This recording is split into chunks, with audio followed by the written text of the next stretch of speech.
진짜 저 같은 분들 많으실 거예요. 예쁘고 아름다운 모습은 오랫동안 쌓아오신 결과물이에요. 기록하는 습관도 없는 우리가 쉽게 그만큼 하길 바라는 건 엄청난 욕심입니다. 욕심을 버리세요.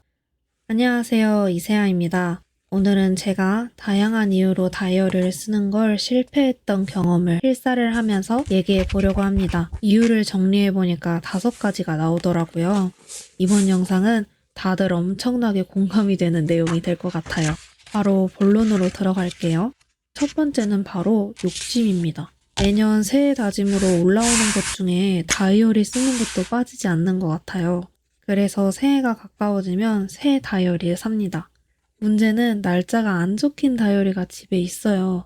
심지어 너무 안 써서 기존 걸 다시 써도 되는데 아무리 새 거여도 그걸 쓰기는 싫은 거예요. 다이어리도 디자인 유행이 은근 있단 말이에요. 그래서 헌 거는 뭔가 안 예뻐 보여요. 그러니까 새 거가 눈에 들어오고 어차피 새로운 마음가짐으로 시작하는 거니까 새 걸 사자 해서 사러 가면 다이어리가 예쁘거나 유명한 제품은 가격이 좀 나가거나 이미 품절인 경우가 많아요. 다이어리를 계속 써왔던 분들은 다 알고 계실 텐데 보통 10월에서 11월에 이미 내년 다이어리를 사두거든요. 늦어도 12월 초에는 삽니다. 그래서 1월 가까이 와서 사려면 예쁜 건 재고가 없더라고요. 그래서 이제 디지털로 넘어와서 다이어리를 써보자 싶어서 찾아보죠. 인스타나 유튜브를 보면 예쁘게 꾸미며 기록하시는 분들이 계시거든요.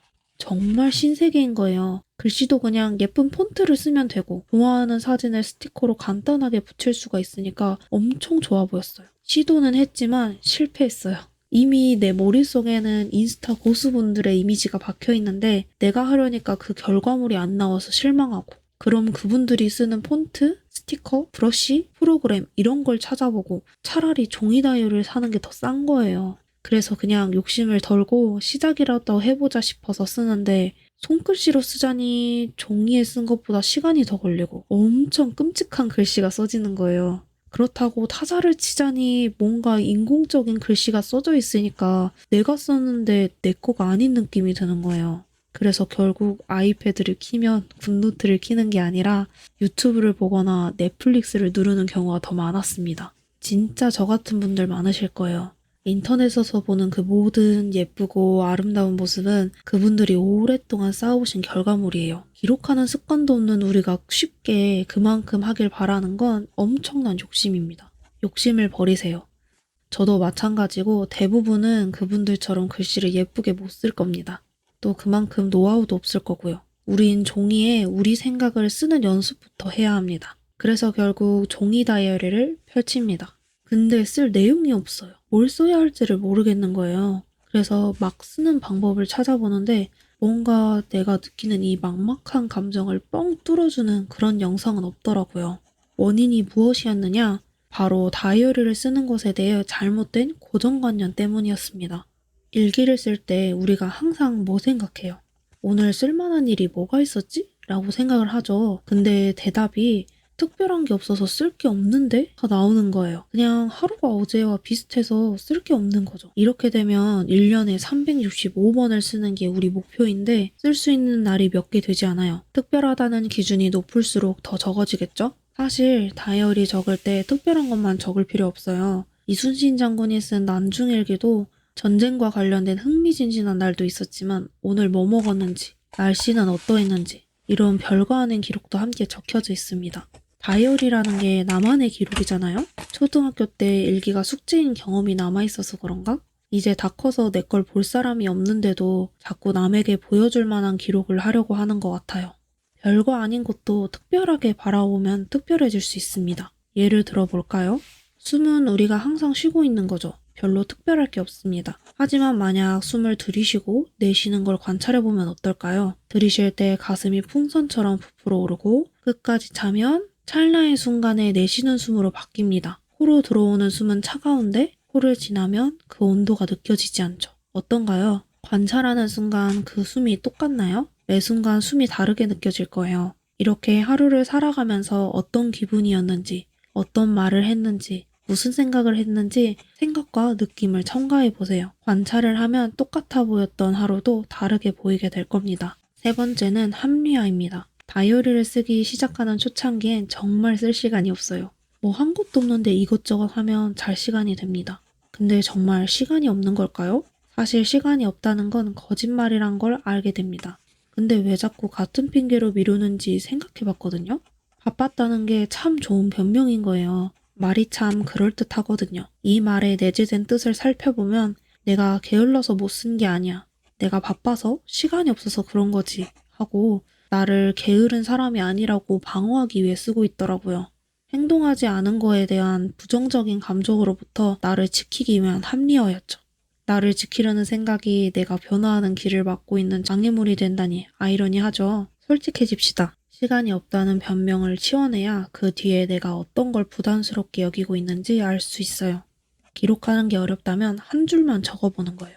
아니면 1분만 써보자고 다짐하는 거죠. 어떻게든 바로 시작할 수 있는 방법을 찾으세요. 저는 오후 11시 30분에 알람을 맞추고 스스로에게 약속했어요. 알람이 울리면 하던 일을 멈추고 거기가 어디든 다이어리를 펼칠 거야. 그리고 딱 10분만 써보자. 힘들면 1분만이라도 보고 고민해보자. 하루가 이틀이 되고 그게 계속 이어지고 이제 하지 않으면 이상한 기분이 든다. 축하드려요. 다이어리 쓰는 습관을 얻으신 거예요. 다음은 귀찮음입니다. 다이어리는 물리적으로 귀찮습니다. 보통 연간 다이어리를 많이 사실 거라 생각해요. 요즘에서야 3개월이나 6개월 다이어리가 나오고 있긴 한데 아직도 1년짜리가 많이 나오는 것 같더라고요. 그래서 그 두께가 상당합니다. 책 한 권을 계속 들고 다니는 거랑 마찬가지예요. 저는 워낙 이것저것 많이 들고 다니는 스타일이라 하나 추가한다고 해서 크게 달라질 게 없어서 들고 다니는 것은 어렵지 않았어요. 근데 여행을 가게 되면 정말 난감하더라고요. 그날 생생한 기분을 기록하고 싶지만 하루 종일 돌아다니는데 책 한 권을 계속 들고 다닌다. 어렵죠. 스마트폰이 없는 시대라면 선택지가 없으니 들고 다녀야 했을 거예요. 그 시대엔 오히려 수첩을 꺼내 펜으로 적는 게 익숙한 모습이었을지도 몰라요. 하지만 지금은 21세기, 우리에겐 종이도 있고 스마트폰도 있습니다. 꼭 하나만 쓸 필요는 없죠. 활동이 많을 땐 앱을 활용합시다. 노션처럼 공부가 좀 필요한 앱도 있지만 저는 그냥 메모장 카톡을 씁니다. 그리고 나중에 꼭 다시 보고 다이어리에 옮겨두세요. 여기서 다른 귀찮음이 나옵니다.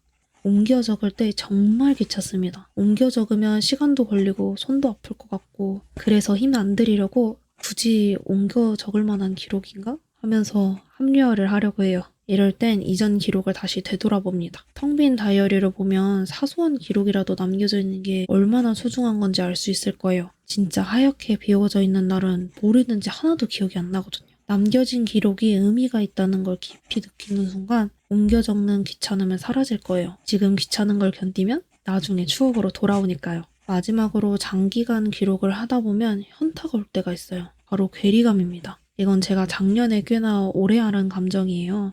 괜찮아지다가도 다시 현타가 오더라고요. 내가 가야 할 목적지는 저기인데 나는 나아지는 것 없이 계속 제자리 걸음인 것 같고 기록을 포기하게 되더라고요. 이렇게 되고 싶은 나와 현재의 나의 위치가 크게 차이나면 날수록 괴리감이 심해집니다. 어떻게 하면 할 수 있을까요? 바로 믿어야 합니다. 다른 말로 자신감이죠. 이렇게 차근차근 하다 보면 나도 할 수 있다. 매일 나를 남기면 비록 지금의 내가 볼품없어 보이더라도 쌓인 기록 위에서 더 멀리 보고 더 깊이 생각할 수 있는 내가 되어 있을 거라고 확신을 가져야 합니다. 자신감을 높이는 방법은 나와 비슷한 사람이 성공하는 사례를 계속 듣고 보는 겁니다. 혹은 과거에 해냈던 경험을 떠올려 보는 거예요. 이전의 나와 지금의 나를 비교해 봤을 때 뭐가 더 나아졌는지 생각해 봅시다. 사소한 거라도 좋아요. 비타민을 매일 챙겨 먹고 있다던가 시장 볼 때 장바구니를 사용한다던가 말이에요. 사실 이렇게 괴리감을 느낄 수 있는 것도 감사한 부분이에요. 목표가 있어야 그 감정을 느낄 수 있거든요. 과거에 나는 목표조차 없어서 목표를 찾는 게 목표였던 순간도 있었을 겁니다. 이런 기분조차 모르고 있었겠죠? 여기까지 이렇게 왔는데 이번에도 잘할 수 있다고 두 주먹 불끈 쥐고 스스로 응원해봐요. 그 에너지를 가지고 현재는 어떤 상태인지 현재 위치를 찍고 목표까지 할 수 있는 가장 작은 단계로 쪼개보세요. 그리고 느리게 가기로 해요. 어쩌면 지쳐서 그런 걸 수도 있습니다. 느려도 괜찮아요. 100살 안엔 달성하겠죠. 결과보단 과정을 즐기면서 가요. 달성 못하면 어떻습니까? 그 동안의 노력은 사라지는 게 아니라 다 내 안에 남아서 생각지도 못한 일을 기다리고 있을지도 몰라요. 오늘 영상은 여기서 마치도록 하겠습니다. 영상이 도움이 되셨다면 좋아요, 다이어리를 기록하고 꾸미는 영상을 더 보고 싶으시다면 구독과 알림 설정을, 하고 싶은 말이 있으시면 댓글로 남겨주세요. 저는 다음 영상으로 찾아뵙도록 하겠습니다. 안녕.